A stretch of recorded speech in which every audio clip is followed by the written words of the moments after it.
COVID-19. Dan kami berdoa semoga yang sakit bisa segera sembuh dan menjauhkan kita semua dari virus COVID-19 ini. Bapak, Ibu partisipan, webinar kali ini kami mengangkat topik pendidikan karakter. Bentar, saya share screen dulu. Ya. Kami ulang. Webinar kali ini kami mengangkat topik pendidikan karakter, tepatnya pendidikan karakter anak melalui pencak silat. Yang hadir sebagai narasumber adalah Bapak Eki Aristanto Puluh. Beliau merupakan PTPLPMP Gorontalo, juga selaku Ketua Umum Pencak Silat, yang saya izin membacakan kurikulum kita beliau. Jadi nama lengkap beliau adalah Bapak Eki Aristanto Pepuno SEMM, yang lahir di Ampana tanggal 16 April 1970, Sulawesi Tengah. Ya, ini beliau terangkat menjadi PNS ini 2003 bulan 12. Ya, pangkat golongan sekarang adalah pembina golongan 4A, jabatan struktural, dan pengalaman beliau di 2008 sampai 2016 adalah sebagai Kasubag Umum LPMP Gorontalo, dan 2016 sampai dengan 2020 sampai dengan sekarang mungkin masih menjabat sebagai Kasih Sistem Informasi LPMP Gorontalo. Jabatan fungsional beliau pengembang teknologi pembelajaran ahli muda 2020, dan di luar juga beliau memiliki jabatan organisasi ya sebagai Ketua Umum Pengurus Besar Perguruan Pencak Silat Ular Sakti 2016 sampai dengan sekarang. Kemudian Ketua Pengurus Cabang Kickboxing Kota Gorontalo, yang mungkin saja ini baru dilantik 2020 sampai dengan 2024. Itu narasumber kita adalah narasumber hebat dan pas sesuai dengan jabatan organisasinya yang akan memaparkan materi sebentar ini. Bapak Ibu partisipan, malam ini seperti biasa ya, webinar kita terbagi 3 sesi. Sesi 1 berupa pemaparan materi, sesi 2 tanya jawab, dan sesi 3 closing statement atau penutup. Dan bagi Bapak Ibu yang ingin bertanya bisa melalui kolom chat dengan mengetik pertanyaan, atau yang ingin bertanya secara langsung dengan terlebih dahulu mengklik tombol icon tangan atau raise hand. Dan saya sebagai host pada malam hari ini, Chandra Adi Saputra dari SMP Negeri 3 Sumalapa Timur. Tanpa berlama-lama lagi, kepada narasumber hebat kita Bapak Eki, waktu dan kesempatan saya persilakan. Baik, terima kasih Pak Chandra sebagai host kita pada malam hari ini. Tapi mohon maaf, saya sebelumnya ingin melakukan pengecekan audio. Bagaimana audio saya bisa didengar dengan baik, loud and clear begitu, Pak? Ya, jelas Pak. Jelas. Ya, alhamdulillah. Saya harus perlu menampilkan video atau hanya audio saja? Video boleh Pak Chandra? Boleh, nanti saya bantu. Atau Bapak mau tampilkan video ya ini?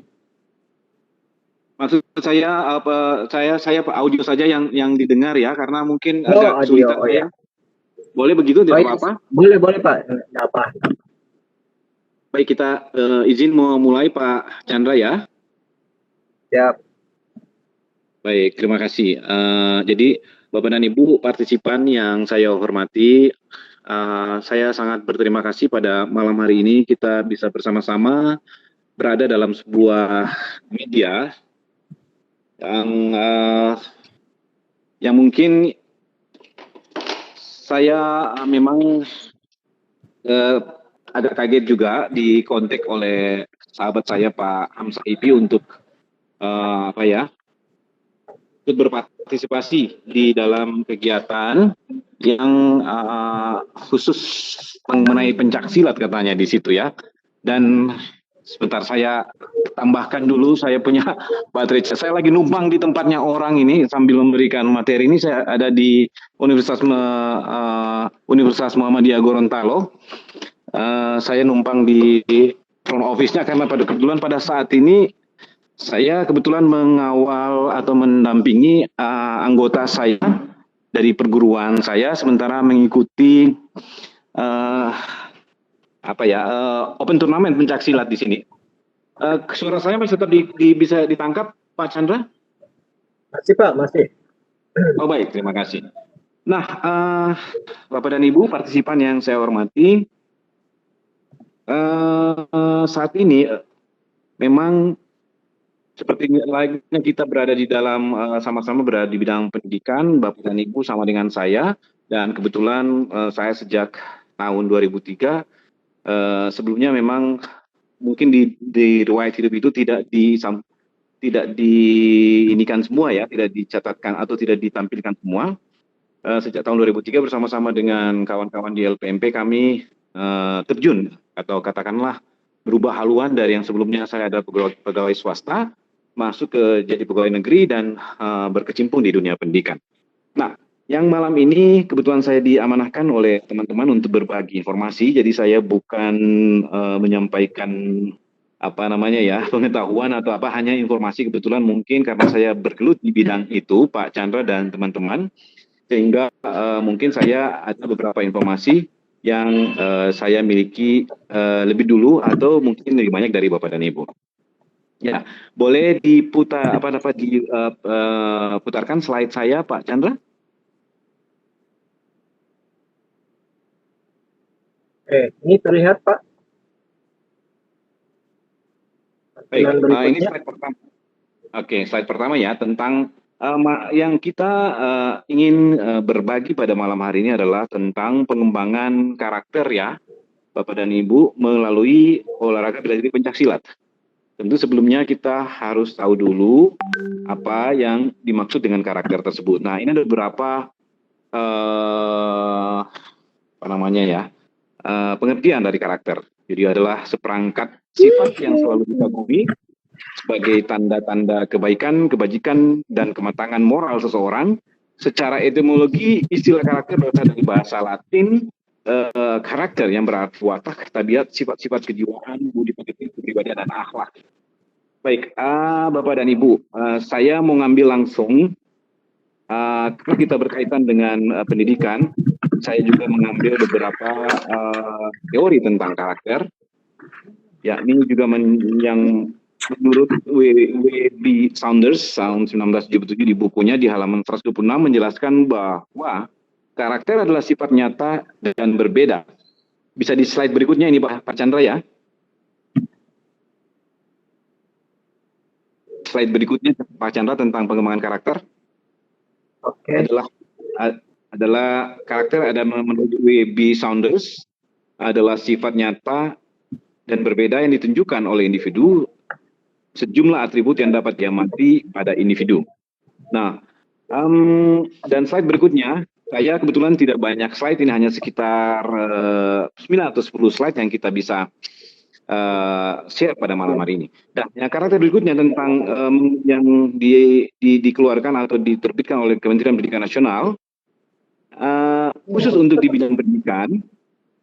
Maaf, suara saya masih ketangkap ini, Mbak? Masih, Pak. Baik, terima kasih.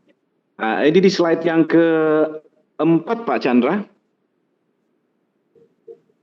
Jadi karakter menurut Kementerian Pendidikan Nasional yang sekarang kita sebut dengan Kementerian Pendidikan dan Kebudayaan mencanangkan 4 nilai karakter utama yang menjadi unduk tombak dalam penerapan karakter di kalangan peserta didik di sekolah, yakni jujur, yakni olah hati, olah pikir, olahraga, dan olah rasa dan karsa. Nah, ini kita tentu sudah mulai masuk nih ke apa namanya, mulai agak menyinggung-nyinggung yang seperti kita akan percakapkan selanjutnya pada malam hari ini, bela diri pencak silat. Nah, ya dari tadi saya sudah menyebutkan yang ini karakter yang menurut Kementerian Pendidikan dan Kebudayaan, yakni olah hati, olah pikir, olahraga, olah rasa dan karsa. Nah, kita akan masuk pada karakter yang ini.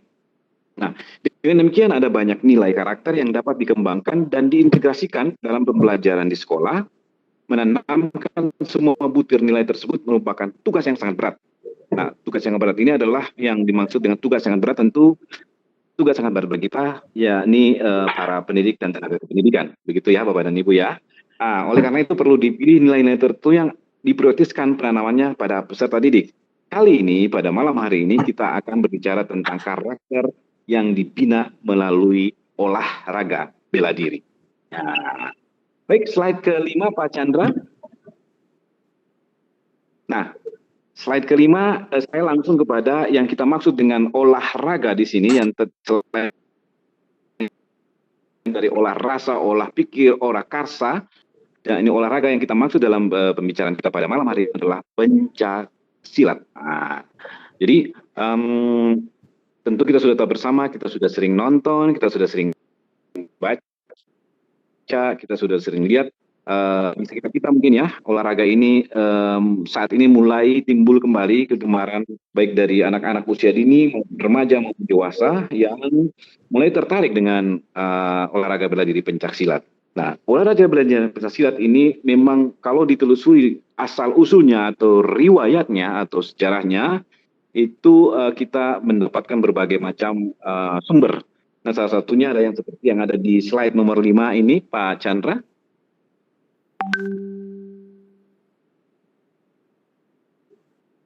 Ya, di slide nomor 5 eksis sejak lama. Pencaksilat sudah eksis sejak lama di Nusantara, yaitu sejak peradaban Austronesia di masa yang menurut arkeologi Indonesia, yakni Pak Agus Aris Munandar.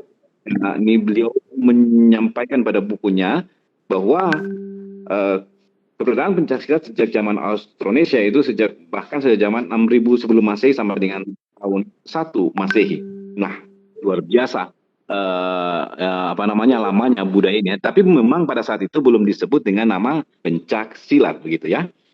Nah, sumber paling awal dari seni bela diri di masa prasejarah berkaitan dengan kebutuhan untuk hidup. Jadi dalam melakukan interaksi dengan antara manusia maupun dengan manusia yang lain maupun dengan alam, manusia pada zaman Austronesia itu membutuhkan semacam gerak ya, mereka membutuhkan semacam gerak yang dapat dipergunakan untuk ketika mereka berhadapan dengan sesuatu, misalnya binatang buas atau dari suku-suku lainnya, kita bersama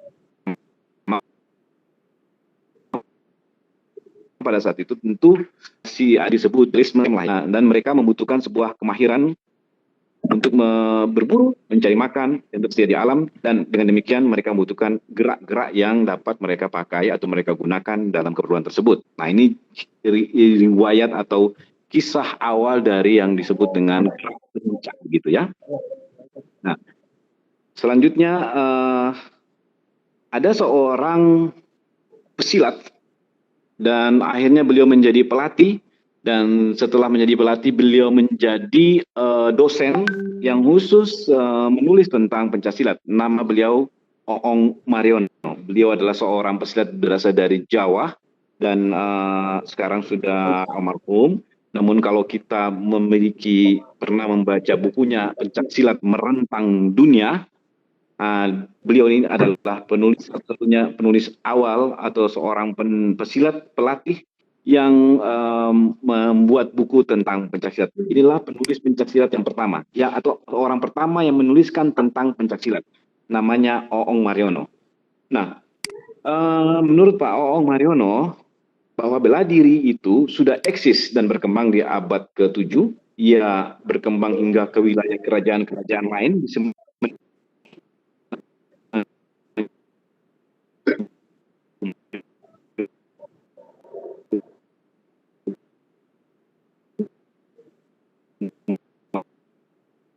Malaya atau Kepulauan Filipina, dan kerajaan Sriwijaya di tarik melakukan negara pada abad kedua Masehi.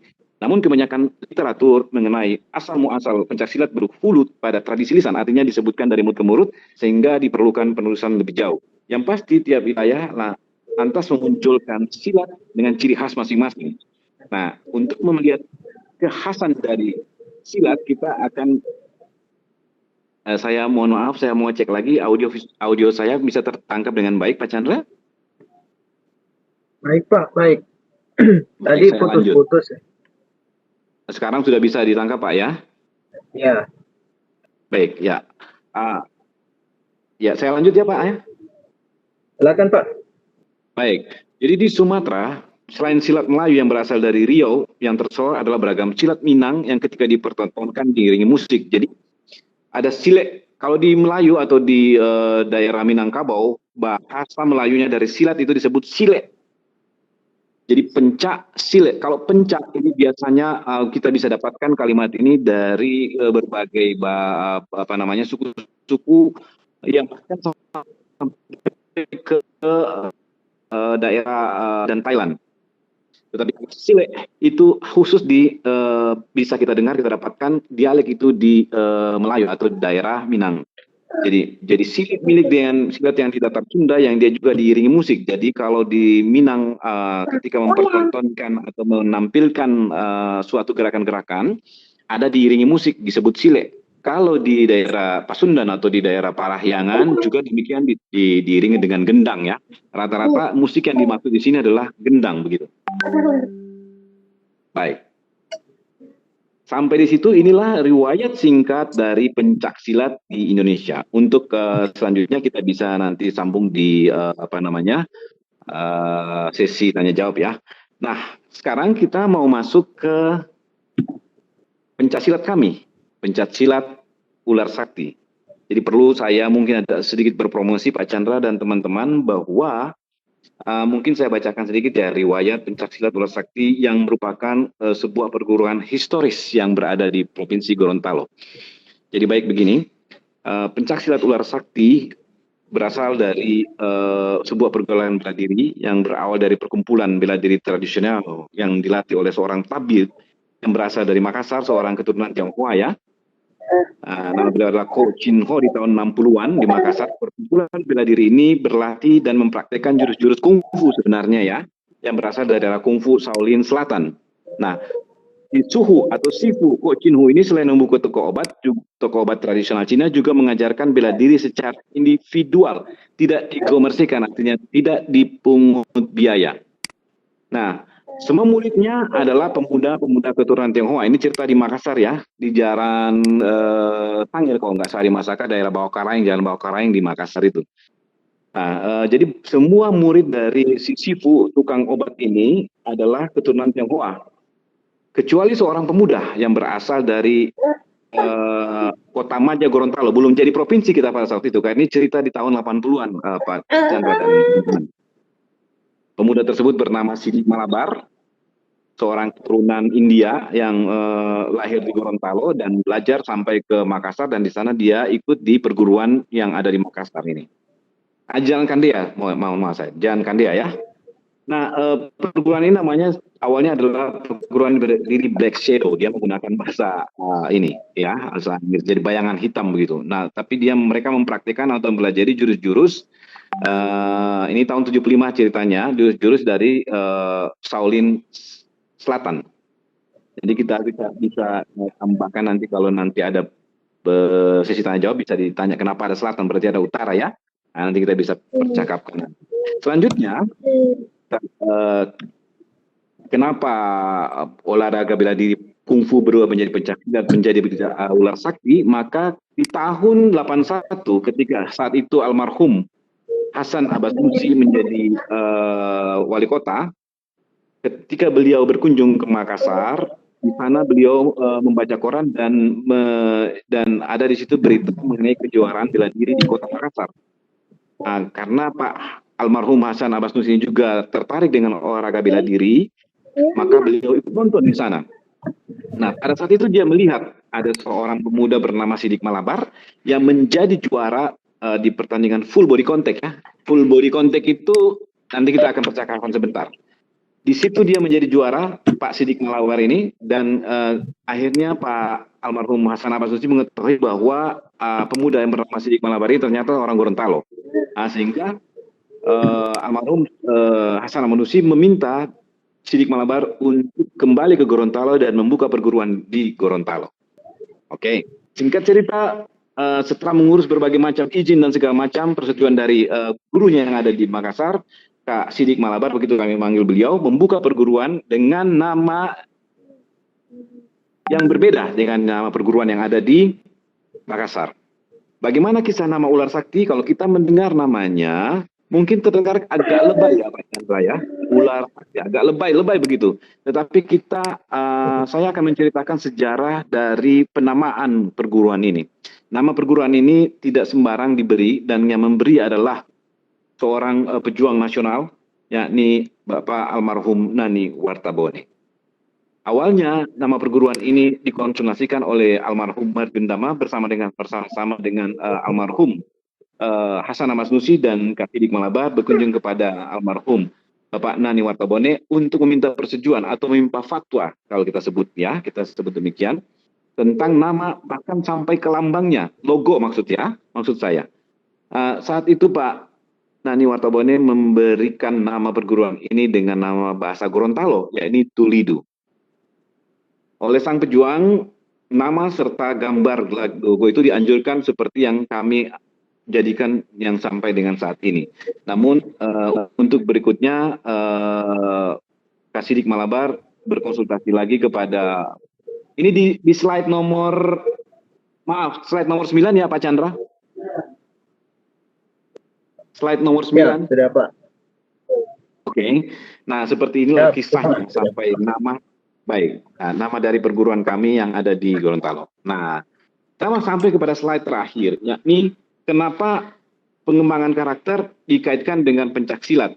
Tadi kita di awal sudah menyampaikan atau sudah berbagi informasi bahwa di Kementerian Pendidikan dan Kebudayaan, olah itu selain olah olah pikir, olah karsa, olah rasa, ada olahraga. Dan selain pramuka ya Bapak dan Ibu, maka saat ini tengah dimasalkan, ada namanya pemasalan pencaksilat sebagai ekstrakurikuler di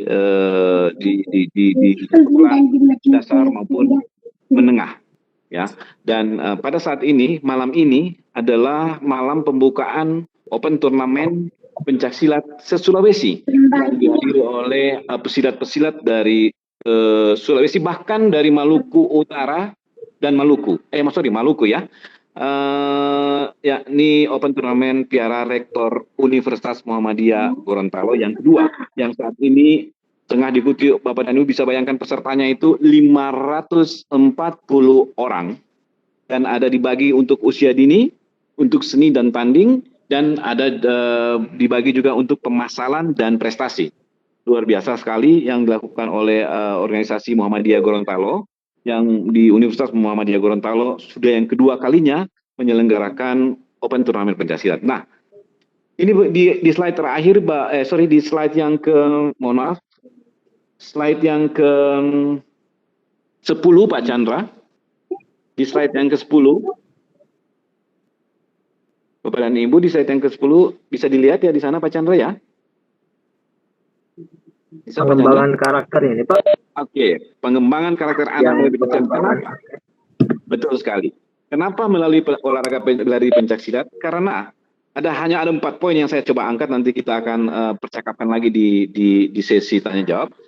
Karena olahraga bela diri pencaksilat mengajarkan kerja keras, kerja keras dalam menempa fisik dan mental.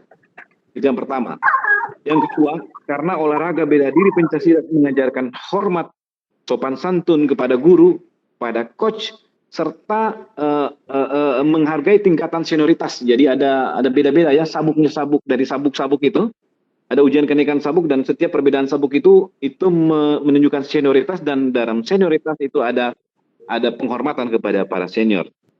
Nah, yang ketiga, maaf, olahraga bela diri pencaksilat mengajarkan nilai-nilai sportivitas dalam bersaing, berkompetisi. Artinya kita kalah dan menang kita lakukan dengan semangat kompetisi, dengan semangat sportivitas, dan kita tidak menyimpan dendam sesudah keluar dari matras disebutnya ya, bukan lapangan. Matras disebutnya karena tempat pesilat bertanding atau melakukan pukulan, tendangan, bantingan, itu disebut matras, dan hanya ada di matras persaingan kita, dan keluar dari matras kita kembali menjadi sahabat baik seperguruan maupun dengan perguruan yang lain. Yang keempat, olahraga bela diri pencaksilat mempraktekkan yang namanya korsa. Korsa itu adalah semangat kesatuan tim atau semangat kesatuan perguruan, begitu. Jadi ini 4 item yang saya coba angkat, di mana dalam pengembangan karakter anak melalui olahraga bela diri pencaksilat. Masih ada beberapa yang lain yang lebih ini mungkin ya. Namun yang paling utama adalah yang 4 ini, Bapak dan Ibu yang hadir pada kesempatan webinar pada malam hari ini. Dan di slide terakhir Pak Chandra, di slide yang nomor 11, kami Perguruan Bela Diri Pencaksilat Ular Sakti sudah hadir di Provinsi Gorontalo. Dari sejak Gorontalo bernama Kota Madya Gorontalo, sudah selama 38 tahun. Dan kami ada beberapa prestasi yang mungkin perlu kami sampaikan pada kesempatan kali ini, yaitu ketika pertama kali, waktu itu Gorontalo masih bernama Kota Madya, Bapak dan Ibu ya. Gorontalo masih bernama Kota Madya, belum provinsi. Jadi seorang pesilat itu, dia bisa lolos ke PON atau ke Prapon harus mengalahkan pesilat dari kabupaten atau kota madya lain se-Sulawesi Utara. Ya. Jadi masuk itu Bitung, Manado, belum ada Minahasa ya, zaman itu tahun 80-an. Nah, di tahun 86 pesilat dari Ular Sakti itu berhasil sampai menginjakkan kaki di PON di Jakarta. Jadi di tahun 86, Bapak dan Ibu. Tahun 86 itu Gorontalo belum berprovinsi, Bapak dan Ibu. Gorontalo masih disebut Kota Madya Gorontalo. Hanya ada 2 daerah, Kabupaten dan Kabupaten Madya. Ya, jadi kami bersaing dengan kabupaten dan kota madya lain se-Sulawesi Utara waktu itu ya. Dan selanjutnya di tahun 96, jadi 10 tahun kemudian, tahun 96 masih juga Gorontalo masih bernama Kota Madya Gorontalo. Kami juga berhasil mengirimkan atlet pencaksilat untuk menapakkan kaki bersaing dengan pesilat-pesilat di Jawa dan Sumatera di PON di Jakarta lagi. Dan untuk kejuaraan-kejuaraan yang bertingkat nasional, kami berhasil memboyong piala tetap dari Pangdam 13 Merdeka, karena kami berhasil merebutnya di tahun 82, 83, 84. Demikian. Dan di yang terakhir, itu tadi, salam pencaksilat Bapak dan Ibu yang hadir dalam webinar pada malam hari ini. Dan saya mengucapkan terima kasih atas undangan yang disampaikan oleh Pak Hamsa untuk berbagi informasi dengan teman-teman di webinar pada malam hari ini. Saya mengharapkan mungkin ada informasi yang kurang atau yang bisa disampaikan kepada saya, kita bisa sambungkan dalam sesi tanya jawab berikutnya. Dan demikian, terima kasih atas segala perhatiannya. Slide saya cuma ada 11. Saya mengucapkan terima kasih atas perhatian dan mohon maaf Bapak dan Ibu apabila ada yang kurang berkenan dalam ucapan yang saya tampilkan atau kalimat-kalimat yang saya tampilkan di slide-slide yang saya sudah minta tolong ke Pak Chandra untuk mengikan. Jadi itu saja Pak Chandra, saya kembalikan ke Pak Chandra. Wassalamualaikum warahmatullahi wabarakatuh. Waalaikumsalam warahmatullahi wabarakatuh. Ya, terima kasih Pak Eki atas pemaparan materinya. Luar biasa di sela-sela kesibukan beliau. yang pada saat ini open turnamen ya Pak ya. Betul Pak. Ya, masih meluangkan waktunya untuk berbagi pengalaman kepada kita semua. Ya, baik Bapak Ibu yang ingin bertanya, ini saya stop sharing dulu ya. Ya, ada 4 poin tadi dari pendidikan karakter ya Pak ya, dari pencaksilat. Ya, bagi yang bertanya, silahkan bisa melalui kolom chat dengan mengetik pertanyaannya atau bertanya secara langsung dengan cara mengklik icon tangan atau raise hand. Dan selanjutnya kita akan membuka mic-nya. Saya lihat dulu di kolom chat. Pak Chandra, Pak Adrian itu sudah raise hand, silakan dipanggil. Oh ya, baik. Ya, ya. Ya, silakan Pak Adrian. Dari Sulawesi Tengah ini. Baik, terima kasih. Selamat malam semuanya. Pak Eri Puno, selamat malam. Salam pencaksilat Indonesia. Ada 2 pertanyaan singkat dari saya. Suara saya bisa terdengar ini, Pak. Baik, yang Pak Eri bisa mendengarkan suara saya? Halo? Bisa Pak, bisa. Oke. Yang pertama, saya ingin mengetahui kenapa diberi nama ular sakti. Karena kalau kami melihat flyer yang ada itu adalah gambar dari King Cobra, gambar dari ular yang terkenal yang Raja Cobra, King Cobra. Kenapa diberi nama ular sakti? Saya pahami memang semua perguruan silat di Indonesia itu memiliki nama. Contoh misalnya Perisai Putih, perguruan silat Perisai Putih, Tapak Suci Putra Muhammadiyah, kemudian Putra Betawi, Setia Hati, dan lain-lain. Memang ada nama yang menjadi ciri khas, tapi saya kira ada alasan pemakaian nama logo gambar ular sakti tersebut. Itu yang pertama. Yang kedua, Pak Eri, agar lebih terasa bagaimana memang pembentukan karakter secara internal dalam diri siswa, dan mulai dari anak-anak sampai ke dari pelajar SD, SMA, bahkan perguruan tinggi, internalisasi karakter yang seperti yang tadi ditampilkan oleh Pak Eri. Kalau mungkin ada video dari latihan-latihan ular sakti mungkin bisa ditampilkan, dan prestasi yang atau hasil output yang telah berhasil diraih selama ini oleh perguruan ular sakti dalam internalisasi atau pembentukan karakter tersebut. Terima kasih. Hanya itu aja. Terima kasih. Terima kasih Pak. Pak Chandra. Ya. Ya, baik Pak, silakan. Ada 2 pertanyaan dari Pak Adrian. Baik Pak Adrian, terima kasih banyak ya Pak Chandra. Terima kasih. Saya coba berbagi informasi dengan Pak Adrian. Salam pencaksilat dengan Pak Adrian yang ada di Sulawesi Tengah ya Pak Chandra. Pak Adrian. Iya, saya dari Palu. Saya dari Palu, Sulawesi Tengah. Oh, dari Palu. Saya lahirnya di Ampana, dekat-dekat sedikit dari Palu kalau begitu. Ya, kurang lebih sekitar 300-an kilo Pak dari Palu. Wais, jauh sekali ya Pak ya. Kilo, ya. Ya baik Pak, terima kasih. Saya coba yang pertama pertanyaan dari teman kita Pak Adrian dari Sulawesi Tengah. Kenapa ular sakti? Karena memang Pak Adrian dalam perguruan kami memang ada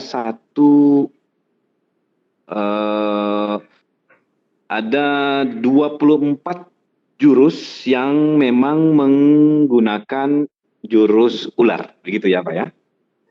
Iya. Karena ada perguruan kerasakti, mereka perguruan kerasakti di Jawa ya, dan mereka juga termasuk perguruan besar.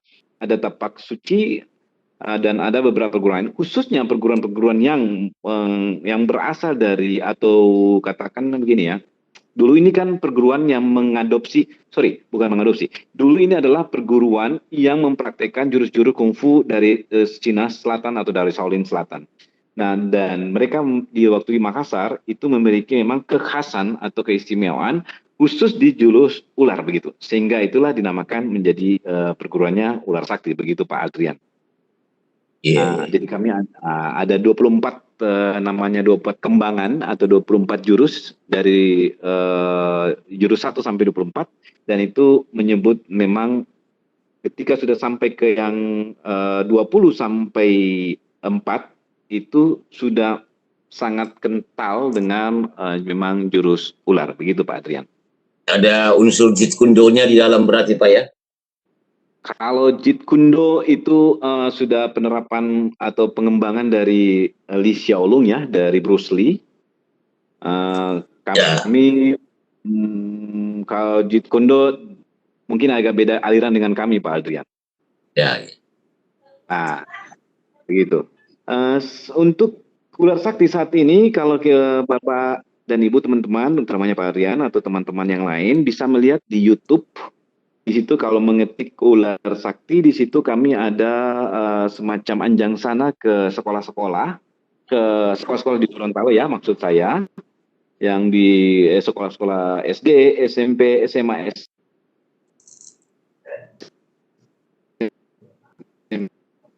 SMK. Di sana kami punya video di saat kami untuk pemasaran pelebaran perguruan dari jenjang SD, SMP, SMA, kami sudah sampai ke batalion.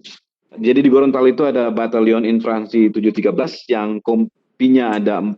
Jadi ya, kami melatih tentara Pak Adrian. Iya. Karena tentara itu mereka ada punya 2 bela diri. Pertama BDM, bela diri militer. Yang kedua Yongmodo. Yongmodo itu import dari Korea. Namun sekarang sudah tidak diperhatikan lagi karena berganti Panglima yang sekarang Pak Tiga Perkasa itu lebih tertarik kepada bodybuilding dan untuk Yongmodo yang import dari Korea itu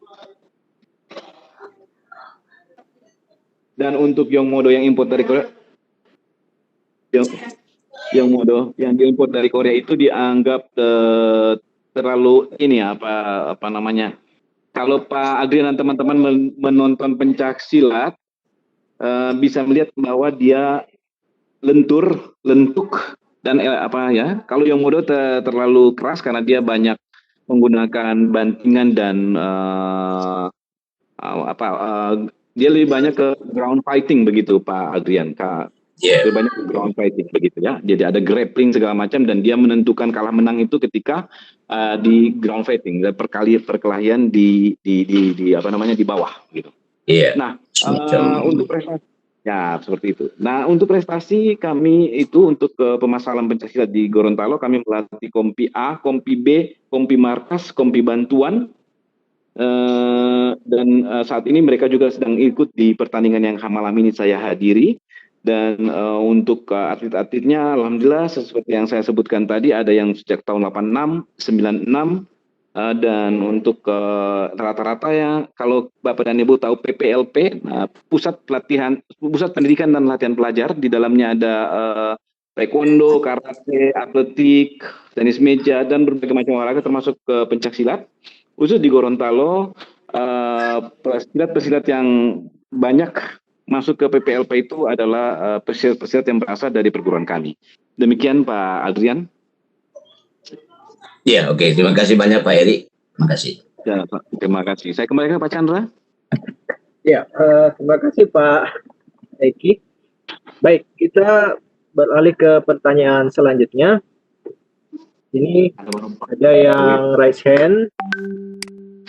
Pak Rizal SPD. Ya, saya persilakan kepada Pak Rizal.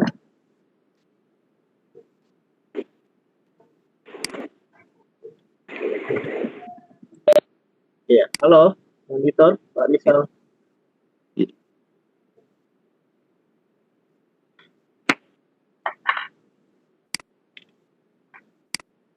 Halo?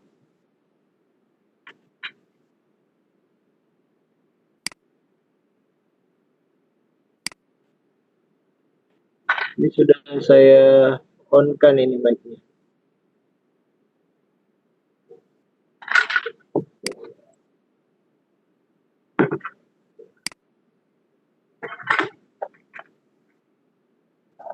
Baik, di kolom chat ini mungkin hanya menyapa Bu atau Bapaknya. Elvina Hamid. Assalamualaikum warahmatullahi wabarakatuh. Waalaikumsalam warahmatullahi wabarakatuh.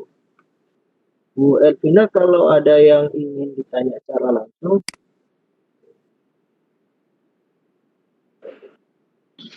ya.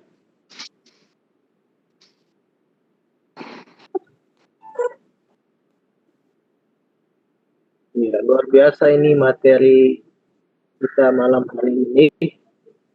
Bela diri ya. Ini saya lebih suka nontonnya ini. Oke, ini dari Bu Ervina Hamid. Mohon maaf kalau saya salah menyapa Bapak atau Ibu. Apakah ada silabus khusus pencak silat untuk tingkat SMP? Ya, Pak Iki. Baik. Itu saja Pak Chandra pertanyaannya. Ya, kolom chat. Baik.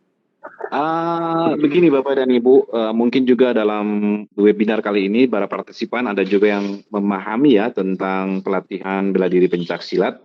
Jadi di pencak silat itu ada dua, Pak Chandra dan Bapak dan Ibu yang hadir pada kesempatan webinar malam ini ada dua. Yakni pertama ada tanding dan ada seni. Ya, ada tanding dan ada seni. Seni tentu yang dimaksud sini adalah peragaan jurus yang terdiri dari jurus pukulan tangan kosong, jurus menggunakan senjata golok, dan jurus yang menggunakan tongkat. Jadi tangan kosong, golok, tongkat. Nah, itu untuk tunggal ya, tunggal. Ada jurus tunggal, ada juga jurus ganda. Nah, untuk jurus ganda ini biasanya ini adalah kombinasi dari pukulan serangan, tangkisan, baik menggunakan tangan kosong maupun menggunakan senjata dari berbagai perguruan pencaksilat yang ada di Indonesia yang ditampilkan dan dinilai mana yang paling bagus kombinasinya begitu. Jadi di samping itu ada seni tunggal dan seni ganda, ada tanding Bapak dan Ibu. Khususnya untuk yang ditanyakan tadi tentang silabus berarti semacam tahap-tahapan begitu ya Bapak dan Ibu, Pak Chandra dan teman-teman yang hadir pada kesempatan ini, tahapan-tahapan. Jadi kita akan pisahkan. Pada awalnya sebelum kita melakukan atau memilih seorang, pada awalnya kan kita akan melihat apakah anak-anak yang khususnya tadi pertanyaan SMP ya, ingin berlatih pencaksilat untuk kebugaran, bela diri maupun prestasi, begitu kan? Jadi ada ada anak yang mau berlatih pencaksilat karena ingin bugar begitu. Contohnya begini, ada anak ini kejadian betul, ada anak kawan saya, anak itu menderita asma dan awalnya dia berolahraga permainan, saya tidak sebutkan nanti akan underestimate permainan tersebut ya. Dia berolahraga permainan tetapi dalam olahraga tetap asmanya masih tetap ada dan selanjutnya dia pindah ke pencaksilat.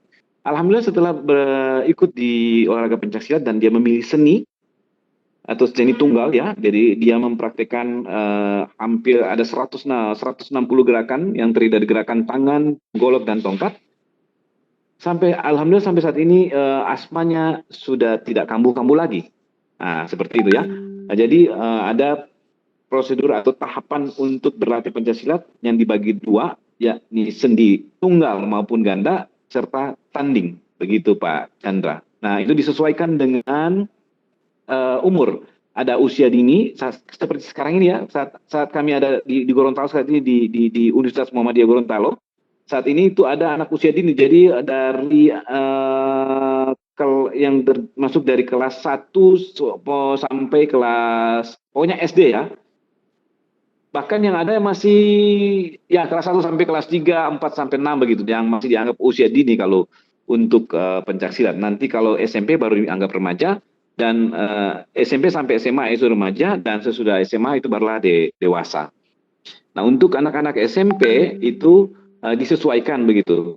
Kalau disebut silabus itu berarti prosedur atau tahapan latihan untuk anak-anak usia remaja, khusus SMP, yang di seni tunggal maupun ganda atau di tanding. Demikian Pak Chandra.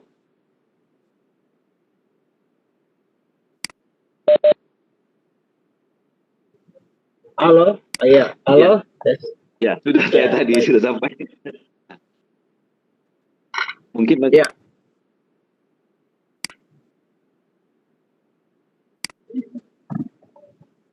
Silakan Ibu.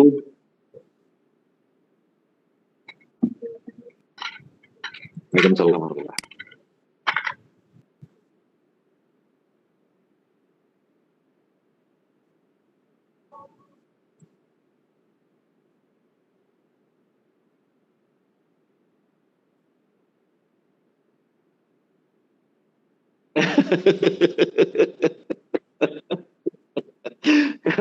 Kalau teman-teman yang ada di ruang ini berarti bukan sebagai pesilat lagi, tadi harus sebagai pelatih ya, pelatih.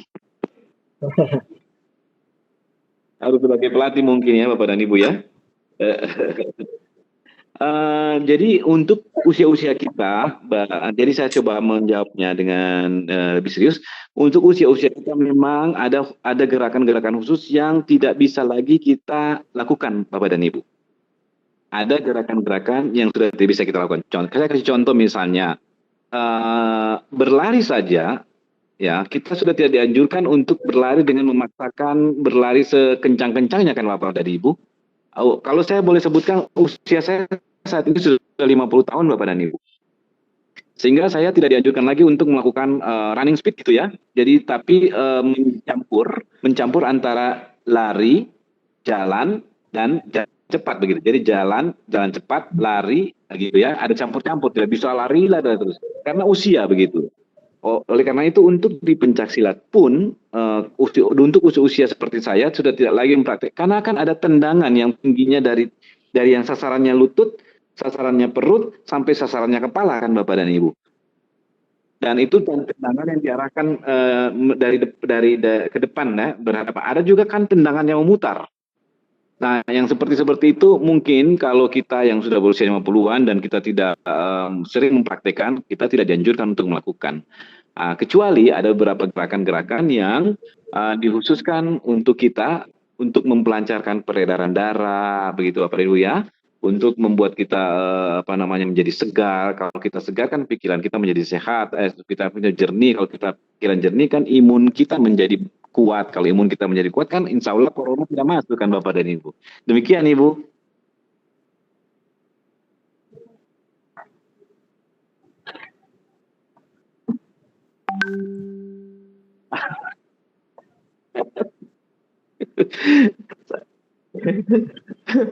Kalau ya terima kasih Ibu, terima kasih. Kalau di biodata itu kan saya lahir 16 April 1970 Bapak dan Ibu.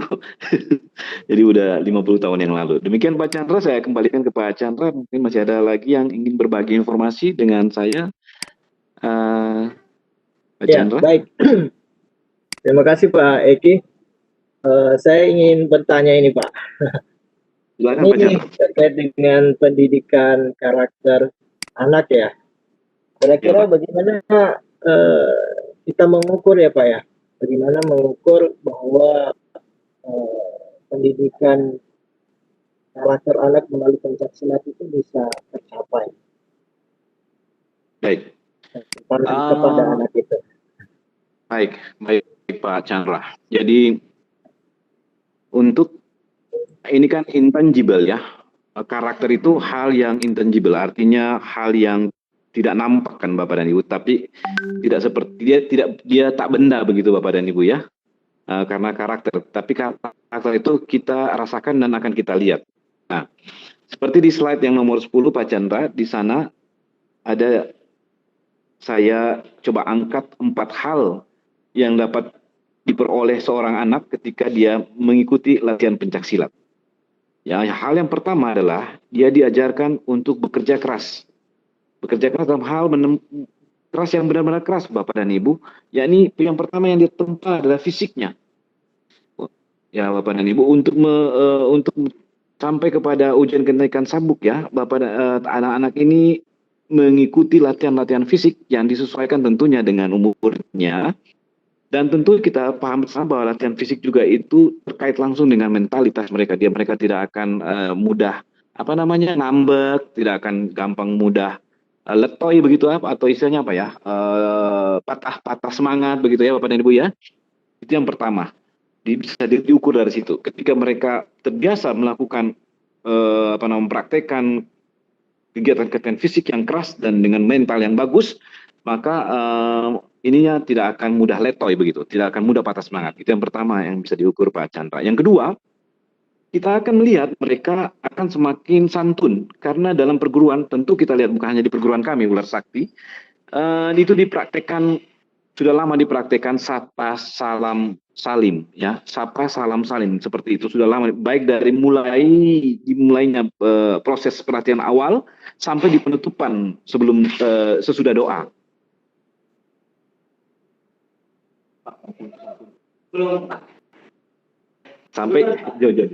Sampai di penutupan sebelum doa, Bapak. Jadi di sana dipraktikkan bagaimana sopan santun, menghormat guru, menghormat pelatih, menghormat yang senior seperti itu ya. Jadi itu ukuran pertama. Yang ketiga adalah mereka ketika kalah, atau yang kalah dulu Pak ya. Ketika kalah mereka tidak akan menyimpan dendam dalam hatinya.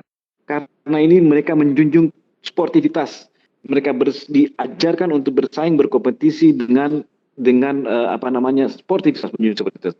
Ketika mereka kalah, tidak ada dendam dalam hatinya. Yang ada adalah bagaimana caranya mereka akan meningkatkan kemampuannya sehingga mereka bisa menang, begitu.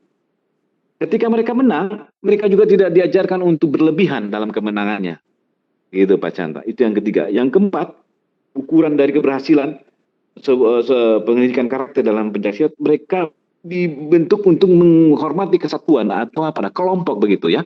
Memang kadang-kadang ini agak ekstrim karena ketika dia bergesekan dengan kelompok lain itu akan biasanya terjadi friksi-friksi begitu ya.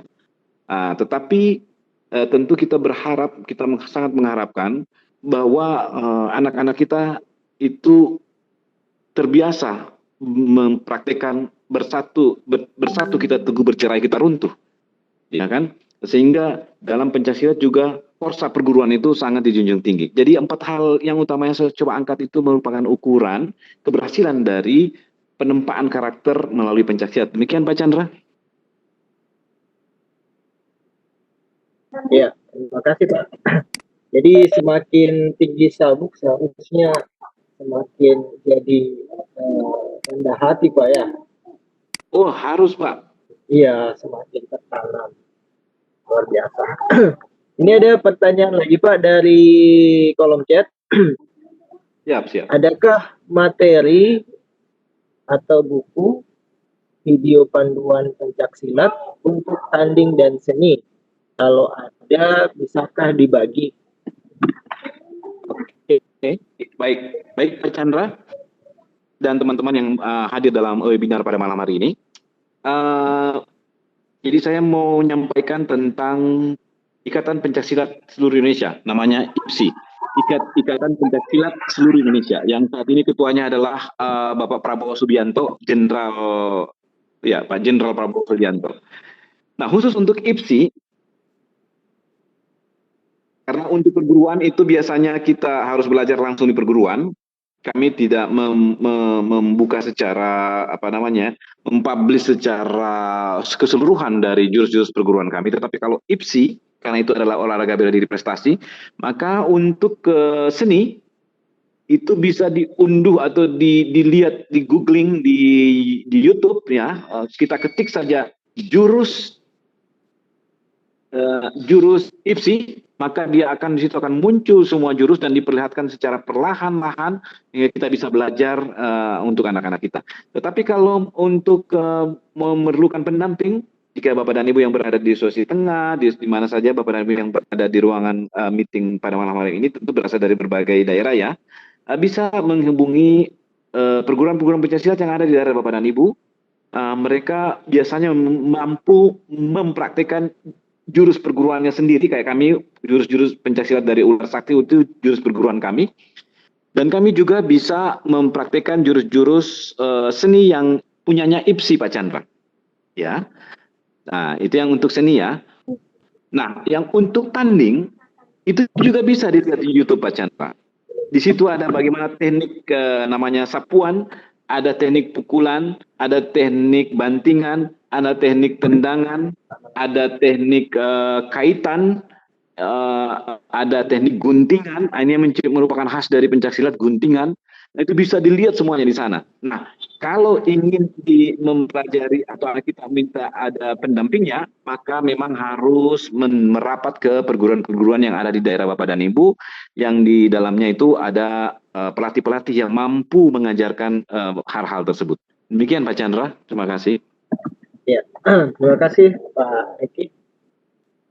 Jadi kalau memang ada materi atau panduan seperti itu, Pak Eki, memungkinkan nggak kalau otodidak itu?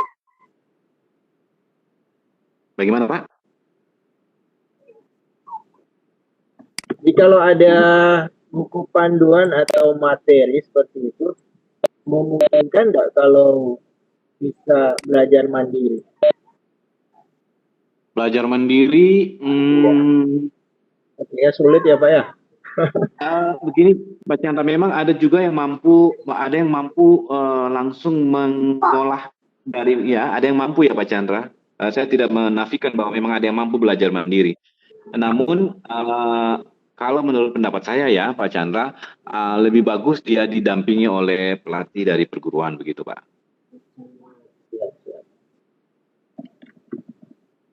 Ya, baik. Ini ada pertanyaan dari Pak Hamzah Hipi ini, Pak. Ya silakan. Apakah film IP Man memakai silat juga? Ada juga film IP Man. Wes, ini pertanyaannya. Oke ya. Jadi dia dibaca seperti ini Pak Chandra. Yip Man. Yip Man ya. Oh ya ya. Nah, Yip ya. Yip. Karena dalam bahasa Mandarin IP itu dibacanya Yip, jadi itu nama orang, bacanya Yip Man begitu. Di film Yip Man itu bukan tentang, dia itu memang bela diri, tapi bukan pencaksilat Bapak Ibu, tentu bukan pencaksilat, karena itu dia mempraktekkan yang disebut dengan Wing Chun. Ya, jadi Yip Man adalah seorang master ya, dan dia berusia sampai dengan 90 tahun baru meninggal, dan terakhir dia berdomisili di Hong Kong, dan dia meninggal di sana dalam usia yang hampir 90 tahun. Dan Yip Man itu adalah seorang master seni bela diri dengan dengan bela diri Wing Chun. Jadi Wing Chun Pak Chandra, bukan pencaksilat. Ya, baik. Iya, banyak. Halo, Pak Eki? Ya, silakan Pak, silakan. Iya. Luar biasa ini, jadi banyak pengetahuan tentang seni bela diri khususnya pencaksilat ini. Ya, Bapak Ibu jangan lupa untuk mengisi absen ada di kolomnya. Masih boleh saya bertanya Pak Chandra kembali? Ya, baik, silakan Pak Adrian. Ya, terima kasih. Jadi karena saya lihat belum ada yang bertanya secara langsung, jadi saya bertanya. Saya memang dari dulu tertarik dengan martial arts, Pak Erik. Meskipun tidak pada tahun 80-an tidak meneruskan martial arts yang kami pelajari karena kami terjun ke guru berhenti. Tapi saya sampai sekarang sangat tertarik dengan dunia martial arts. Bisa mendengarkan suara kami Pak Erik? Oh iya, bagus sekali suaranya Pak. Ya, cocoknya jadi penyanyi juga ini Pak. Iya, jadi setahu saya dalam pencaksilat termasuk dalam IPSI Pencak silat itu khas Indonesia, termasuk di perguruan-perguruannya yang ada, sangat ditekankan. Jadi nilai utamanya itu adalah budaya, agama dan budaya. Jadi nilai budaya dan agama itu nomor satu dalam pencak silat. Barangkali kalau saya salah perlu silakan dikoreksi Pak Eri. Sehingga kebudayaan santun, budaya sesuai dengan agama yang kita anut masing-masing itu sangat ditekankan untuk pembentukan karakternya. Yang kami mau tanyakan selain itu, ini lebih secara untuk pembentukan karakter secara pribadi. Apakah teknik-teknik seperti meditasi? Meditasi itu diterapkan dalam perguruan ular sakti ini, dan kemudian apakah sabuk-sabuk yang ada berapa sabuk yang ada, yang paling bawah sampai yang paling tinggi, apakah memakai istilah yang lazim dalam dunia martial arts, misalnya yellow belt, ya, kemudian tertinggi black belt atau istilah yang lain. Demikian, terima kasih Pak Chandra. Demikian pertanyaan kami Pak Eri. Saya langsung coba menjawab, Pak Chandra, boleh ya? Ya, silakan Pak, silakan. Jadi yang pertama saya mau menanggapi, kalau saya mendengarkan suaranya Pak Adrian, saya berpikir atau mendengar, saya teringat suara dari seorang penyanyi yang sangat terkenal pada zaman tahun 80-an ya, yaitu Bruri Marantika. Oh ya. Dari Pak. Iya. Jadi kalau Pak Adrian ini kalau nyanyi, wah bisa kelepek-kelepek ini apa namanya ya, orang yang mendengarkan. Mungkin penutupan nanti Pak. Ya, jadi perlu memberikan bela diri. Pak Adrian menyanyi saja orang sudah pingsan.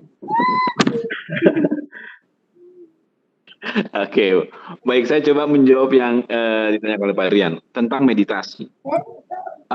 Ada memang sesi khusus dari perguruan kami, dan saya rasa di seluruh perguruan pencaksilat, khususnya perguruan pencaksilat Indonesia ya, bahkan yang seperti Satria Nusantara dan Simlamba dan lain-lain, bahkan prosentasi untuk meditasi itu lebih banyak daripada gerakan-gerakan yang lain.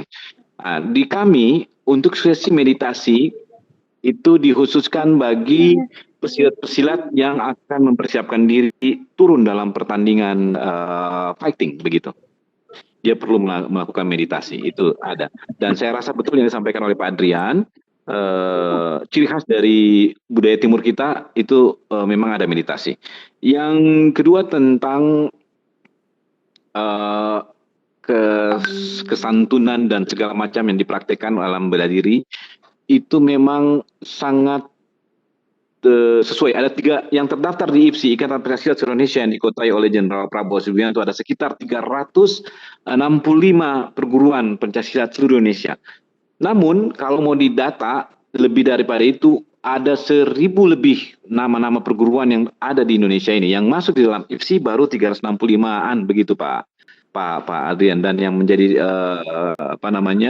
perguruan historis yang terdata di IPSI itu ada sekitar 10, termasuk di sana Tapak Suci, Pagar Nusa, dan beberapa perguruan dari Minangkabau, dari Bandung, dan dari Betawi. Nah, di sana memang betul kita mempraktekkan hal-hal yang disampaikan oleh Pak Dian. Dan saya berharap karena kita di SMK ya, SMK ini ya, guru-guru pendidik SMK ini Pak Chandra ya? Oh, campur. Baik. Dari semua jenjang Pak. Saya sangat berharap Bapak dan Ibu dan Pak Chandra, Pak Adrian, teman-teman yang ada di ruangan ini, karena olahraga bela diri pencaksilat ini adalah memang olahraga milik kita, milik bangsa kita, bangsa Indonesia. Kalau bisa, mari boleh kita kembangkan, kita tumbuh suburkan, kita kita lembagakan dia sehingga bisa menjadi sebuah olahraga. Jadi mohon maaf Bapak dan Ibu, saya boleh sampaikan di sini, saya sangat-sangat mohon maaf. Pencaksilat itu Bapak dan Ibu kadang disebut dengan cabang olahraga bela diri kampungan Bapak dan Ibu. kami disebut apa namanya? Kami disebut dengan olahraga bela diri kampungan. Padahal kami adalah penggusung dari olahraga khas Indonesia, namun kami kadang-kadang kalah bersaing dengan olahraga bela diri import. Kami kalah bersaing dengan olahraga bela diri import. Nah, sehingga pada kesempatan kali ini saya sangat berharap para pendidik yang ada di jenjang pendidikan baik di SMK dan teman-teman yang ada di ruangan ini bisa bela diri pencaksilat Bapak dan Ibu. Boleh Bapak dan Ibu lihat indah Bapak dan Ibu. Dia indah. Dia indah dan dia kalau Bapak dan Ibu bilang mematikan, dia juga mematikan. Jadi dia indah dan mematikan. Tinggal mau digunakan seperti apa. Dan dia bisa bersaing dengan bela diri yang lain. Apalagi dengan bela diri input. Dia lengkap Bapak dan Ibu. Dia punya tendangan, dia punya pukulan, dia punya sapuan, dia punya kaitan, dia punya guntingan, dia punya macam-macam begitu Bapak dan Ibu. Sehingga, dan dia indah, dia punya seni. Kalau bisa ke depan olahraga bela diri pencaksilat bisa kita tumbuh kembangkan dan sehingga menjadi sebuah olahraga yang menjadi ekstrakurikuler di sekolah-sekolah kita dan sekaligus bisa menjadi pembinaan penempaan karakter bagi anak didik kita. Demikian Pak Chandra.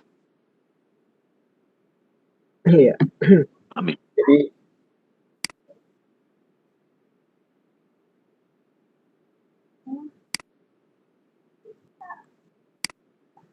oh iya, ini dari Pak Sofrianto Adam ya, Kepala Sekolah SMA Muhammadiyah Gorontalo. Iya, SMA Muhammadiyah. Dengan Pak siapa Pak Chandra? Pak Sofrianto Adam. Beliau kepala sekolah ya? Ya. Oke, baik. Saya mau bersikap profesional karena Muhammadiyah itu Bapak dan Ibu mereka memiliki perguruan yang menempel di nama organisasinya, yakni Tapak Suci. Ya Pak Chandra. Jadi Bapak bisa langsung menghubungi perguruan Tapak Suci yang ada di wilayah Bapak.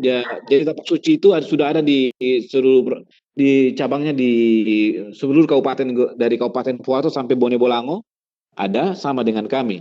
Nah, ketika Bapak menanyakan di mana bisa latihan, saya menganjurkan untuk Bapak bisa menghubungi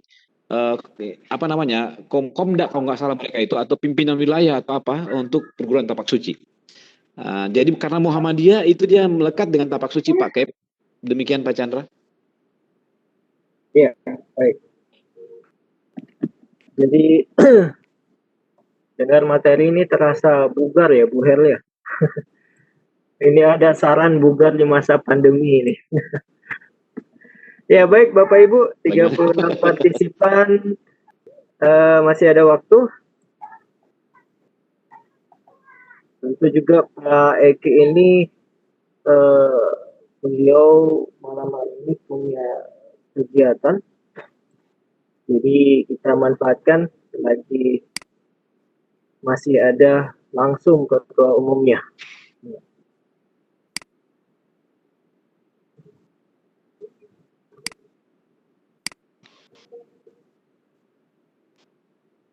Pakai jurus ya, isi presensi Bu Herlina. Ya.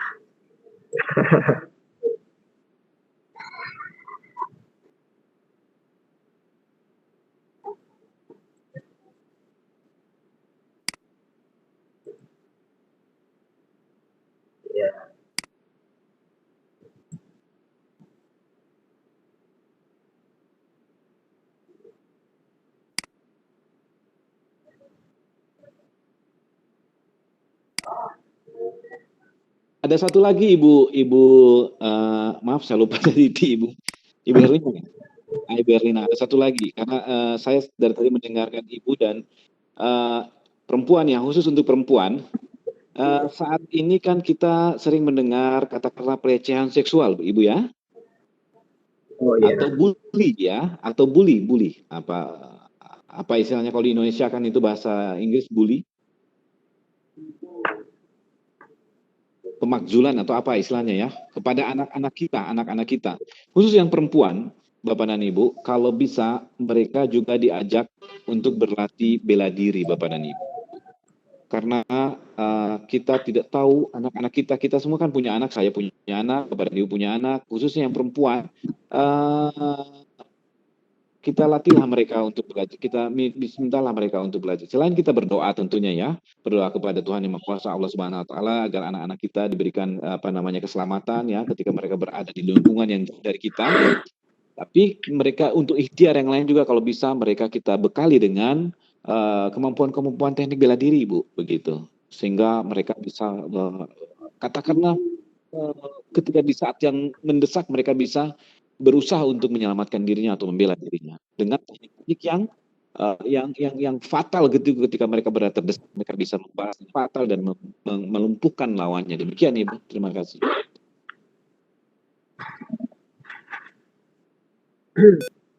Ya, ini ada yang ingin bertanya, Bu Her. Mohon maaf, ini Pak Saleh atau Bu Saleh ya? Pak Saleh, ya, Saleh raise hand, ingin bertanya langsung. Ya, silakan Pak Saleh. Silakan Pak, silakan.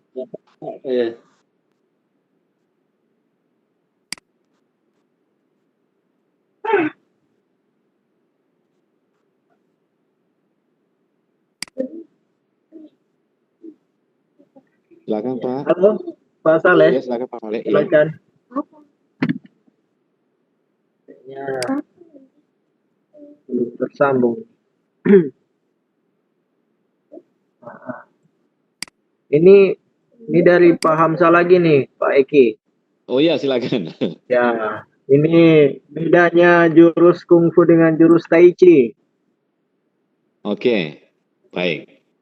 Oke, jadi begini. Oh, saya mesti menceritakan ini ada aliran Bapak dan Ibu di ilmu bela diri khususnya berasal dari Tiongkok kuno begitu ya. Jadi kalau kungfu itu adalah ilmu bela diri yang dipraktekkan oleh masyarakat yang ada di Tiongkok dan dari berbagai daerah. Jadi disebutnya kungfu. Jadi kungfu itu bisa diatur. Sebenarnya kungfu itu sebenarnya kalau saya mau sebut dia itu filosofi Bapak dan Ibu. Jadi kungfu itu bukan ilmu bela diri. Kungfu itu adalah filosofi. Yang ilmu bela diri adalah kuntao gitu. Ya, alirannya kuntao ya. Kalau kungfu itu filosofi. Sama dengan kita menyebut Ya, tepat ya. Kungfu itu filosofi gitu. Nah, kalau jadi saya mau sampaikan bahwa kalau kuntao itu banyak sekali ragamnya, banyak sekali variannya dari berbagai bahkan sampai ke Minang juga ada kuntao, bahkan sampai ke Gorontalo juga ada namanya kuntao dahulunya. Di Bualemo ada orang mempraktikkan kuntao dari Bualemo, kalau Bapak dan Ibu yang ada di Gorontalo, dulunya ada itu namanya. Nah, itu yang bela diri. Kalau kungfu itu filosofi bela diri. Nah, filosofi bela diri itu artinya bagaimana kita mempraktekkan sebuah pendekatan terhadap sebuah masalah dengan cara tanpa melakukan katakanlah pertumpahan darah begitu, atau tanpa melakukan sama seperti yang saya tulis di dalam yang di Facebook saya itu, bahwa tujuan akhir dari mempelajari bela diri ini sudah filosofi ya. Tujuan akhir dari mempelajari bela diri adalah tidak menggunakannya. Aneh ya. Gitu. Sehingga tanpa melakukan gerakan bela diri kita sudah selamat dari sesuatu yang ini kita. Itu sudah lain lagi. Nah, jadi kungfu itu filosofi. Nah, sekarang tai chi. Tai chi itu adalah gerakan yang dicapkan oleh seorang padri. Padri ini artinya penganut agama, kalau di Tiongkok itu agama Tao ya, dia bukan Buddha, bukan juga Konghucu, tapi agama Tao. Jadi namanya Tio Samhong. Nah, Tio Samhong ini adalah sebenarnya dia seorang murid dari Shaolin, tapi dia berhasil menemukan sebuah jurus yang disebut Tai Chi dari hasil pengamatan. Nah, ini juga kita perlu sebagai pendidik, kalau kita tarik dalam sebuah filosofi bahwa untuk mendapatkan sesuatu kita harus selalu belajar. Maka si padri atau pendeta agama Tao yang bernama Tio Samong ini memperhatikan pada saat ada angin keras begitu, angin topan, ketika dia lihat pohon-pohon tumbang, tapi yang dia lihat yang tidak tercabut dari akar-akarnya adalah pohon bambu. Jadi dia bertanya-tanya kenapa pohon-pohon besar, pohon beringin, pohon apa kok tumbang diterpa angin tapi pohon bambu tidak. Nah, rupanya pohon bambu itu dia meliuk-liuk mengikuti terpaan angin. Jadi dari situlah dia mendapatkan filosofi menciptakan Tai Chi Chuan namanya. Tai Chi Chuan, ilmu gerakan tubuh yang mengikuti yang mengikuti gerakan-gerakan lawan gitu dan dikembalikan. Jadi Tai Chi Chuan itu dia punya konsep begini. Kalau disebutnya begini, ketika kita menyerang seseorang dengan kekuatan 10, maka dia akan kembali ke kita dengan berat 20. Begitu di Tai Chi Chuan. Jadi kalau semakin keras kita menghantam seseorang, maka semakin keras juga dia akan kembali kepada kita. Itu Tai Chi Chuan. Paham, Pak? Terima kasih, Pak Chandra. Luar biasa ilmunya ini. Menarik ini. Tujuan akhir bela diri adalah tidak menggunakannya ya, Pak Ege ya. Iya. Iya, sempat intip juga tadi di akunnya Pak Ege di Facebook itu. Mantap. Tapi itu kalimat dari seorang master pedang, Pak Chandra. Kalimat itu adalah kalimat seorang master pedang yang pernah hidup memang. Namanya Miyamoto Musashi. Dia ahli pedang, seorang samurai begitu. Ya, ahli bela diri pedang. Ya. Baik. Oh iya, silakan. Oh iya.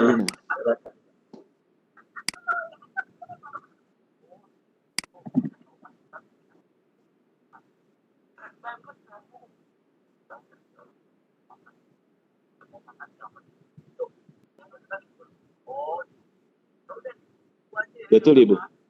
Betul, Ibu.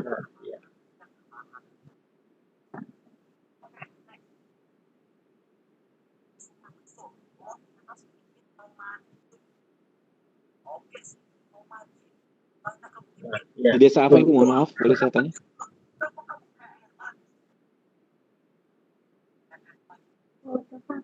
Oh, kalau baik. Siap. Kalau dari perguruan saya dan ya baik, siap. Saya langsung jawab, Pak Chandra, izin ya, Bu, boleh? Iya, silakan Pak Ege, silakan. Jadi di Gorontalo saat ini ada banyak perguruan, Ibu Herlina, ada Tapak Suci, ada Ular Sakti, ada PSHT, Persaudaraan Setia Hati Terate, ada Belibis Putih, ada Garuda Putih, ada banyak. Nah, saya mau ceritakan tentang perguruan kami. Kami ada di Pohuwato, kami ada cabangnya, di Gorontalo Utara ada, di Boalemo sampai Dulupi ada, di Bonebolango di pesantren ada, di Pohuwato itu di pesantren Hidayatul bukan, ada di pesantren di sana. Jadi kan di kota juga ada, di perbatasan sana perbatasan antara kalau yang mau ke ini itu Ibu yang mau ke Bolmut apa itu ya? Bulangu apa ya? Wandang. Bolsel ya, itu juga di perbatasan situ juga kami ada. Cuman memang begini, Bu. Pencak silat seperti saya sebutkan tadi itu masih disebut olahraga bela diri kampungan, sehingga kadang-kadang anak-anak kita belum tertarik. Nah, itu menjadi tugas berat bagi kami. Olehnya kita sering lihat ada promosi dari olahraga bela diri oleh Iko Uwais ya, yang membuat film Merantau 1, 2, 3 sampai dengan film-film bela diri yang lain supaya ketertarikan dari anak-anak muda kita terhadap kepada bela diri pencaksilat ini semakin tinggi. Tapi untuk sampai ke sana memang kita belum sampai masif begitu terlalu banyak, Ibu, karena memang terbatas pelatih-pelatih, sehingga kami bekerja sama dengan IPSI Kota, IPSI Provinsi. Ya, kalau IPSI Provinsi itu ketuanya Pak Prof. Nelson Pomalingo, dan di berbagai kabupaten kota yang lain juga ada. Itu kami bekerja sama dengan mereka untuk bagaimana bisa pencaksilat ini sampai ke desa-desa seperti Ibu. Itu masuk dalam program di Pencap pencaksilat Ibu Herlina. Demikian Pak Ibu Herlina. Saya kembali kepada Pak Chandra. Ya, terima kasih. Saya kembalikan kepada. Ya, baik. Ya, gimana Bu Erlina?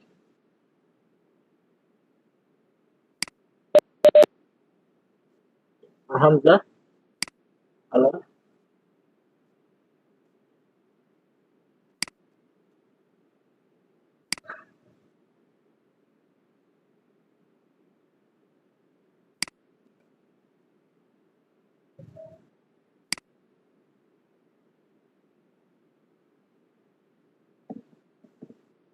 Siap. Terima kasih Pak Chandra, terima kasih Bu Erlina, terima kasih Pak Adrian, terima kasih Pak Kep yang tadi sudah bertanya, terima kasih kepada seluruh peserta atau partisipan yang hadir pada pertemuan pada malam hari ini.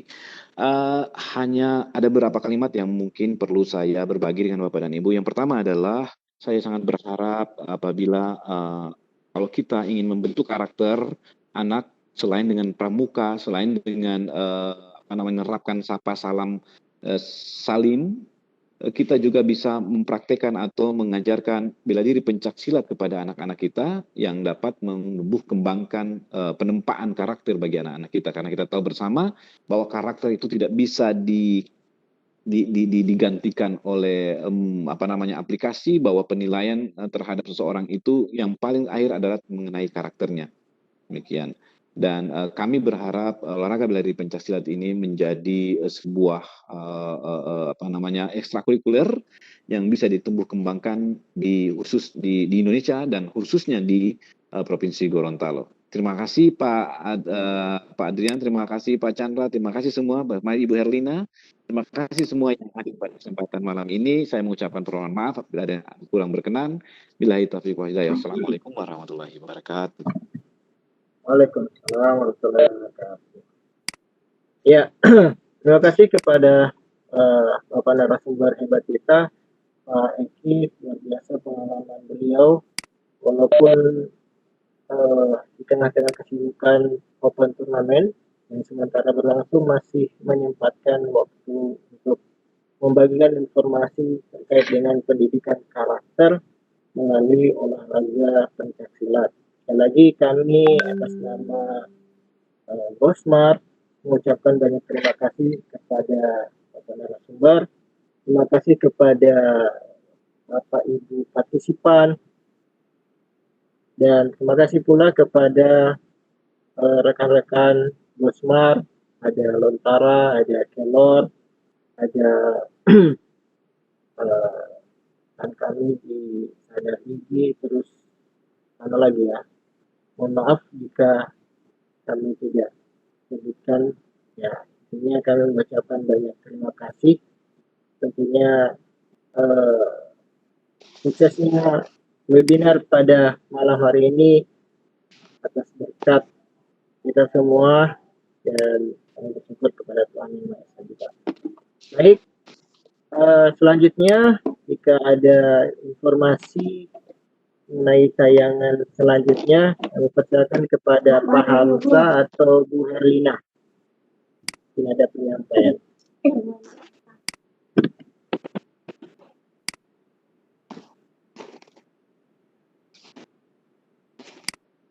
Ya, Bu Elina. Ya, baik. Bu Elina saja, Bu Sek. Ya, silakan. Ya.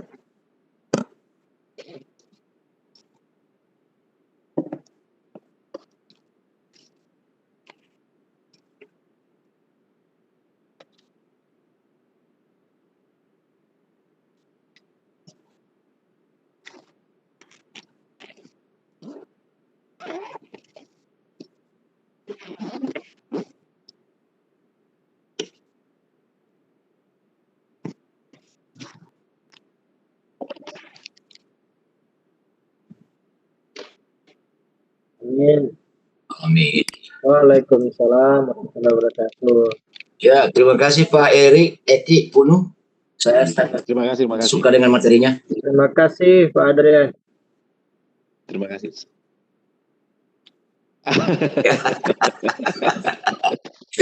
Aku khawatir kalau aku memakai King Cobra, banyak yang gue bantu nanti.